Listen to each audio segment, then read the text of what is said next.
արի մոտ French սովորի, ես իրանցվածի ոչ մի չի կարող ես ինքն եք նարել էլի, French սովորացնեմ քեզ ես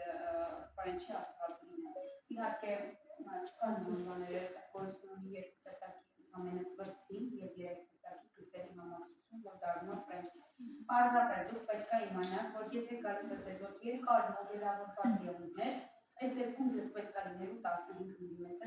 մմ երկար վրձին, 15-ից 20։ Ինչի համար, որպեսզի դուք կարողանաք այդ երկարության ժամանակ լինիան իջացնելուց վրձինի մարմինը չավարտվի, ինքը մինչև վերջ գա, տեսեք, եթե ձեր մոտ երկար մոդելավորված ելուններ է, վրձինը եթե եղավ 9 կամ 11 մմ, ինքը կեսից ճանապարհի կեսից ավարտվում է, դրա ցուցիչ պետք է մի հատ էլ գիծ տանենք, ու այդ գիծը արդյոք մենք կարողանանք հենց այդ մեկի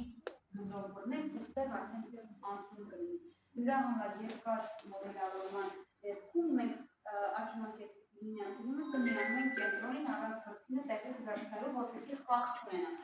Կարճ եղունգների դեպքում արդեն չի կիրառվում այդ երկար վրձինը, որովհետև կարճ արմատին է, ինքը որոշ մի այսինքն տեղ չունենա, փախցնելու գնա կողքի հարևանի դուրս, որպեսզի տենց չլինի, այդտեղ արդեն կարճ վրձին, ուրիշ բան գոյություն չունի։ Կամ ասենք չգիտեմ, վրձինը կարող լինի 500 գրամանոց վրձին, կարող լինի 1500, կարող լինի 10,000, երկու դիտես տեխնիկա, դու սկսելու ես դաժե սուրմայի վրձինով, որը ինդիվիդուալի մեջ կա, որ մենք սուրմայով այդ ուղղակի տեղադրել եմ ինչի համար, որ ոչ թե որ ես վաղացեցի, այլ նա համար, որտեղ վերապատրաստում էր մի աղջիկ, ով ասում էր, որ ինձ միայն պետքություն ասել են մեր մոտ 10,000 գրամանոց վրձին, եթե չառնես, դու կյանքում French չես ուտելու, ինքը առնում է։